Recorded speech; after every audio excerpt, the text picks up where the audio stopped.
സിന്ദൂരരേഖ ഭാഗം 98. കട്ടിലിൽ വെറുതെ അങ്ങനെ കിടന്നപ്പോൾ അവൻ്റെ ഓർമ്മയിലേക്ക് കുറച്ച് നാളുകൾക്ക് മുൻപ് ഇതേ മുറിയിൽ വെച്ച് താനും അമ്മാളുവും തമ്മിലുണ്ടായ പ്രണയ നിമിഷങ്ങൾ ഓർമ്മ വന്നു. അവൻ കണ്ണുകളൊന്ന് അമർത്തി തുടച്ചു. സങ്കടം വരുന്നുണ്ട്, പക്ഷേ എല്ലാവരോടും ഇപ്പോൾ ദേഷ്യം തോന്നിപ്പോകുന്നു. ഓരോന്നാലോചിച്ച് വന്നപ്പോഴേക്കും ദേഷ്യമാണ് മനസ്സിൽ മുന്നിട്ട് നിന്നത്. അതേ ദേഷ്യത്തിൽ തന്നെ അവൻ ഹാളിലേക്ക് വന്ന് അടുക്കളയിൽ വെച്ചിരുന്ന ബിയർ ബോട്ടിലെടുത്തു. ഒന്നും നോക്കാതെ അത് തുറന്ന് അങ്ങനെ തന്നെ വായിലേക്ക് കമിഴ്ത്തി. അതിലുണ്ടായിരുന്ന പകുതിയോളം ബിയർ ഒറ്റ വലിക്ക് കുടിച്ച് അകത്താക്കിയതിന് ശേഷം അവൻ കുപ്പി താഴെ വെച്ചപ്പോൾ തന്നെ അതേ നിമിഷം തന്നെ കോളിംഗ് ബെൽ അടിക്കുന്ന ശബ്ദം കേട്ടു. ഛേ എന്ന് പറഞ്ഞ് ആ കുപ്പി അവിടെ വെച്ച് മുഖമൊന്ന് തുടച്ചുകൊണ്ട് ദേഷ്യത്തോടെ തന്നെ അവൻ പുറത്തേക്ക് വന്നു. ആരാണെന്ന് ജനലിലൂടെ നോക്കാതെ തന്നെയാണ് അവൻ വാതിൽ തുറന്നത്. എന്നാൽ മുന്നിൽ നിൽക്കുന്നവളെ കണ്ടതും അവൻ ആകെ ഒന്ന് ഞെട്ടി. അവളും ആകെ ദേഷ്യത്തോടെയാണ് നിൽക്കുന്നത്. അതേസമയം അവനിലും ദേഷ്യം തന്നെയായിരുന്നു മുന്നിട്ട് നിന്നത്. കുടിക്കുകയായിരുന്നിരിക്കും അല്ലേ? ദേഷ്യത്തോടെയുള്ള അവളുടെ ചോദ്യം. അത് കേട്ടതും അവനും തിരികെ അവളെ ദേഷ്യത്തോടെ നോക്കി. അതിന് നിനക്കെന്താ? നോക്കുക മാത്രമല്ല, ദേഷ്യത്തോടെ തന്നെ അവളോട് അവൻ തിരികെ ചോദിക്കുകയും ചെയ്തു. ഒരു നിമിഷം അവൻ്റെ ചോദ്യത്തിന് അമ്മാള് ഞെട്ടലോടെ നോക്കി. അവൻ്റെ ശബ്ദത്തിൽ ഇപ്പോൾ തീർത്തും ദേഷ്യം തന്നെയാണെന്ന് അവൾക്ക് പെട്ടെന്ന് തന്നെ തിരിച്ചറിയാനാവുന്നുണ്ടായിരുന്നു. അതറിഞ്ഞതുകൊണ്ട് തന്നെ നിമിഷ നേരം കൊണ്ട് അവളുടെ കണ്ണുകൾ ഒന്ന് കലങ്ങി. അമ്മാള് കോളേജിലേക്ക് പോകുന്ന വേഷത്തിലാണ് വന്നിരിക്കുന്നത്. കോളേജിൽ പോകുന്നു എന്ന് പറഞ്ഞ് ഇറങ്ങിയെങ്കിലും കോളേജിൽ വിളിച്ച് ലീവ് പറഞ്ഞ് അവൾ നേരെ ഇങ്ങോട്ട് വന്നതാണ്. അവളെ ഒന്ന് നോക്കി അവൻ അകത്തേക്ക് കയറിപ്പോയി. വീണ്ടും അടുക്കളയിൽ വന്ന് ബാക്കിയുണ്ടായിരുന്ന ബിയർ കൂടി കുടിച്ചു. പക്ഷേ അത് വായിലേക്ക് വെച്ച അതേ നിമിഷം തന്നെ അമ്മാള് വന്നത് വാങ്ങി നിലത്തേക്കിട്ടിരുന്നു. അതുകൂടി ആയതും അവനിൽ ദേഷ്യം കൂടി. അതേ നിമിഷം തന്നെ അവൻ്റെ കൈ അവളുടെ നേർക്കുയർന്നു. പക്ഷെ തല്ലിയില്ല. അവൾ അവനെയും അവൻ്റെ കൈകളിലേക്കും മാറി മാറി നോക്കി. എന്തിനാ നിർത്തിയത്? തല്ലെന്നെ അമ്മാളു ഇടർച്ചയോടെ അവനോട് പറഞ്ഞു. അത് കേട്ടതും മനു കൈ താഴ്ത്തി. നിങ്ങൾക്ക് ഇപ്പോഴും നിങ്ങളുടെ ഇഷ്ടം, നിങ്ങളുടെ വാശിയൊക്കെ ജയിക്കണമെന്നല്ലേ? നിർത്തണ്ട, തല്ലിക്കോ, മതിയാവുന്നത് വരെ തല്ലിക്കോ. അമ്മാള് പറഞ്ഞു വന്നപ്പോൾ കരഞ്ഞു പോയിരുന്നു. മനു തിരിച്ചവളോടൊരക്ഷരം പറഞ്ഞില്ല. വേറെ എന്തും കുഴപ്പമില്ല, അവൾ കരയുന്നത് മാത്രം. സംസ്കൃതി, സ്റ്റോപ്പ് ദിസ് നോൺസെൻസ്. എന്ത് പറഞ്ഞാലും ഇങ്ങനെ കരയാൻ മാത്രം എന്താ ഇപ്പം ഉണ്ടായത്? കുറച്ചു നേരം കഴിഞ്ഞിട്ടും അവൾ നിർത്തുന്നില്ല എന്ന് കണ്ടതും അവൻ വീണ്ടും ദേഷ്യത്തോടെ ചോദിച്ചു. അതിൽ അവൾ പേടിയോടെ വാപൊത്തി പിടിച്ചുപോയി. അവനിൽ ദേഷ്യം മാത്രമേ ഉള്ളൂ. തന്നോടുള്ള പ്രണയം അവനിലൊരു തരിമ്പ് പോലും കാണാത്തതുപോലെ. കണ്ണുനീരമർത്തി തുടച്ച് ഒന്നും പറയാതെ അമ്മാളും അവിടുന്ന് പോകാനിറങ്ങി. കണ്ണുനീർ കാഴ്ചയെ മറക്കുമ്പോഴും കാലുകൾ ഇടറിപ്പോകാൻ പോകുമ്പോഴും അവൾ അങ്ങനെ തന്നെ മുന്നിലേക്ക് നടന്നിരുന്നു. പക്ഷേ നടന്നു പോകുമ്പോൾ കാലുകൾ ഇടറുന്നത് അവൾക്ക് മനസ്സിലായി. കണ്ണിലേക്ക് ഇരുട്ട് കയറുന്നത് അവൾ അറിഞ്ഞു. ഹാളിലെ സോഫയിലേക്ക് കൈയെത്തിച്ചത് പിടിച്ചപ്പോഴേക്കും അവൾ മുന്നിലേക്ക് ആഞ്ഞുപോയി. ഇരുട്ട് കയറിയപ്പോഴേക്കും അവൾ എങ്ങനെയോ സോഫയിലേക്കിരുന്നു. എങ്കിലും അധികം പിടിച്ചു നിൽക്കാനാവാത്തതുപോലെ അവൾ സോഫയിലേക്ക് തന്നെ തളർന്നു വീണുപോയിരുന്നു. കണ്ണു തുറന്നപ്പോൾ തന്നെ താനിപ്പോൾ എവിടെയാണെന്ന് മനസ്സിലാക്കാൻ അവൾക്ക് കുറച്ചധികം സമയം വേണ്ടി വന്നു. താനിപ്പോഴും ദേവനിലയത്തിലാണെന്ന് അവൾക്ക് മനസ്സിലായി. പക്ഷേ എന്താണ് സംഭവിച്ചതെന്ന് ഓർമ്മ കിട്ടുന്നില്ല. അടുക്കളയിൽ നിന്ന് അവനുമായി തല്ല് പിടിച്ചിറങ്ങി വന്നിരുന്നു. അത് കഴിഞ്ഞിട്ട് എന്താണ് സംഭവിച്ചത് എന്ന് മനസ്സിലാകുന്നില്ല. തലക്കും ശരീരത്തിനുമൊക്കെ ആകെ ഒരു ഭാരം പോലെ. അപ്പോഴാണ് അവനെ അവിടെയൊന്നും കാണുന്നില്ല എന്നവൾക്ക് മനസ്സിലായത്. അവൾ ചുറ്റുമൊന്ന് നോക്കി. മുറിയിൽ അവനില്ല. വാഷ്റൂമിൽ പോകാൻ തോന്നിയതും അവൾ കട്ടിലിൽ പതിയെ എഴുന്നേറ്റിരുന്ന് ശേഷം ബാത്റൂമിൽ പോയി വന്നു. തിരിച്ചിറങ്ങുമ്പോഴേക്കും മുറിയിൽ അവനുണ്ടായിരുന്നു. മുറിയിലേക്ക് വരുന്ന സൂര്യപ്രകാശത്തിൻ്റെ അളവ് കുറഞ്ഞിരിക്കുന്നത് കണ്ടപ്പോൾ തന്നെ സമയം സന്ധ്യ ആയിട്ടുണ്ട് എന്നവൾക്ക് മനസ്സിലായി. അവൾ അവനെ നോക്കി കട്ടിലിലേക്ക് തന്നെ ഇരുന്നു. ഇന്നാ ഫുഡ് കഴിക്ക്. എനിക്ക് വേണ്ട.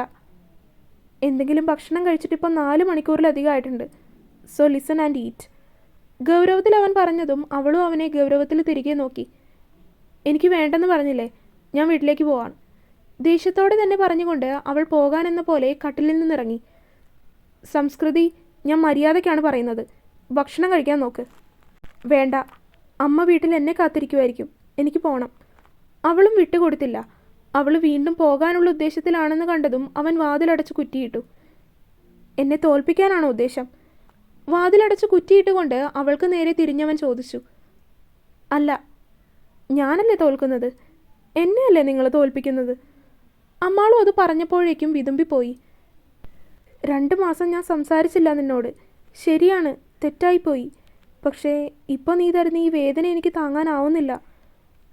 അപ്പോൾ നിങ്ങളില്ലാതിരുന്നപ്പോൾ ഞാൻ അനുഭവിച്ചത് വേദന അല്ലാതാകുമോ? എന്നോട് ക്ഷമിക്ക്. ഇനി ഇനി ഒരിക്കലും ഇങ്ങനെ ഉണ്ടാവില്ല. വേണ്ട, എനിക്കൊന്നും കേൾക്കണ്ട. അമ്മു, ഞാൻ കാല് പിടിക്കാൻ നിൻ്റെ. അത് പറഞ്ഞ് തൻ്റെ കാൽക്കലേക്ക് വീഴാനൊരുങ്ങുന്ന അവനെ കണ്ടതും അമ്മാൾ വല്ലാതെ കരഞ്ഞു പോയിരുന്നു. അമ്മു, എന്നെ എന്നെ വേണ്ടാത്ത പോലെ പോയില്ലേ? ഞാൻ ആരുമില്ലാത്തതുപോലെ ആയിപ്പോയി. അമ്മാൾ വിതുമ്പി. അവളെ അങ്ങനെ കാണും തോറും ചങ്ക് പിടയുന്നത് പോലെ തോന്നി അവന്. അവൻ അവളെ ഇറുക്കി തന്നിലേക്ക് ചേർത്ത് കെട്ടിപ്പിടിച്ചു. അത്യാവശ്യം സ്ട്രോങ് ആയിട്ട് എല്ലാ കാര്യങ്ങളും നന്നായിട്ട് ഹാൻഡിൽ ചെയ്യുന്ന ആളാണ് അമ്മാളു. അങ്ങനെയുള്ളപ്പോൾ ഇതൊക്കെ അവൾ നിസ്സാരം പോലെ കൈകാര്യം ചെയ്യും എന്ന് കരുതി. താനില്ലെങ്കിൽ തിരികെ വരുമ്പോൾ തന്നെ നല്ലത് പറയുമെന്നാണ് കരുതിയത്. പക്ഷേ ഇതങ്ങനെയല്ല. ആകെ തളർന്ന് ആകെ തകർന്നു പോയിരിക്കുന്നു അവൾ. അമ്മു, കരയില്ലേ പ്ലീസ്. അവളുടെ തലയിൽ തലോടിക്കൊണ്ട് അവളെ സമാധാനിപ്പിക്കാൻ ശ്രമിക്കുമ്പോൾ അവൻ്റെ കണ്ണുകളും അവളുടെ സങ്കടം കണ്ട് നിറഞ്ഞൊഴുകുന്നുണ്ടായിരുന്നു. കുറച്ചു നേരത്തിനൊടുവിൽ അവളുടെ കരച്ചിലൊന്നടങ്ങി. പക്ഷേ അപ്പോഴും അവൾ തേങ്ങുന്നുണ്ട്. അവൻ അവളെ തന്നിൽ നിന്ന് അകറ്റി മാറ്റി അവളുടെ കണ്ണുകളിലേക്കൊന്ന് നോക്കി. അവ വീണ്ടും നിറഞ്ഞു വരുന്നു. ചുണ്ടുകൾ വിതുമ്പിപ്പോകുന്നു. മനുവേട്ട. അവൻ്റെ കണ്ണുകളും നിറയുന്നത് കണ്ടതും അവളുടെ കണ്ണുകൾ വീണ്ടും നിറയുന്നു. സോറി, ഇനി ആവർത്തിക്കില്ല ഞാൻ. നീ ഇല്ലെങ്കിൽ ഇനി ഞാനില്ല. That much I love you. അവൻ നിറഞ്ഞ കണ്ണുകളോടെ അവളോട് പറഞ്ഞു. തന്നെ നോക്കുന്ന അവളുടെ നിറഞ്ഞ കണ്ണിലേക്ക് തന്നെ നോക്കി അവൻ അവളുടെ നെറ്റിയിൽ പ്രണയത്തോടെ ഒന്ന് ചുംബിച്ചു. കവിളിൽ, കണ്ണിൽ, ഒടുവിൽ ചുണ്ടിലും പതിയെ ഒന്ന് ചുംബിച്ചു. സോറി, ഇനി ചെയ്യില്ല. നീയാണേ സത്യം. പോരെ? അവൻ അവളുടെ കയ്യിൽ ഒന്ന് മുറുക്കി പിടിച്ചുകൊണ്ട് പറഞ്ഞു. പോരാ. അവൻ്റെ കയ്യിൽ നിന്നും അവൾ കൈ പിൻവലിച്ചെടുത്തുകൊണ്ട് പറഞ്ഞതും അവൻ്റെ മുഖം വീണ്ടും മാറി. ഞാൻ കാല് പിടിക്കണോ ഇനിയും? വേണ്ട. പിന്നെന്ത് വേണം? എന്നോട് മാത്രം സോറി പറഞ്ഞാൽ പോരാ. അമ്മയോട് പറയണോ? ആരോട് വേണേലും ഞാൻ പറയാം. വേണ്ട, അവരോടാരോടും ഇല്ല. അവൾ അവൻ്റെ മുന്നിൽ വന്ന് നിന്നു. അവനെ നോക്കുമ്പോൾ അവളുടെ കണ്ണ് നിറയുന്നു. ദാ, ഇവിടെ ഒരാൾ വരവറിയിച്ചിട്ട് ഇപ്പം 2 മാസമായി. അവൻ്റെ കൈകൾ തൻ്റെ വയറിലേക്ക് ചേർത്ത് വെച്ച് അവളത് പറയുമ്പോൾ അവളുടെ ശബ്ദം ഇടറി. മനു പെട്ടെന്ന് കേട്ടതിൻ്റെ ഞെട്ടലിലായിരുന്നു. ഇതിനി വാവയുടെ അച്ഛൻ മാത്രമേ അറിയാത്തതായിട്ടുള്ളൂ. അത് പറയുമ്പോൾ അവളിൽ ഗദ്ഗതം തിങ്ങി വിങ്ങി. മനു കേട്ടതിൻ്റെ ഷോക്കിൽ തറഞ്ഞു നിന്ന് പോയി. നെഞ്ചാകെ വല്ലാതെ വേദന എടുക്കുന്നത് പോലെ, അത് പടപടാ ഇടിക്കുന്നത് പോലെ. അമ്മു, ഞാൻ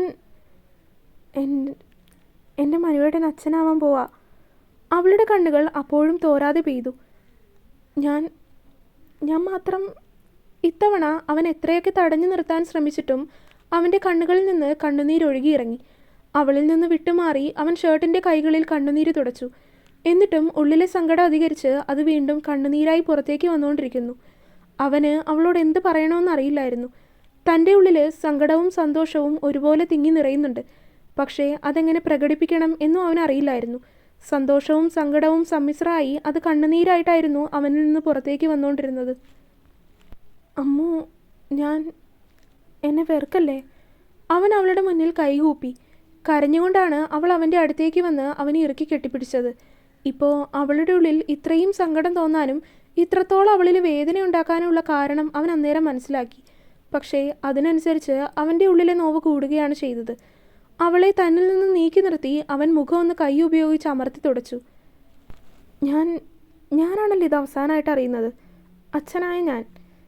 ഇതിലും വലിയ ശിക്ഷയൊന്നും എനിക്കിനി കിട്ടാനില്ല അമ്മു. ഞാനെന്ത് ഭാഗ്യദോഷിയാണല്ലേ?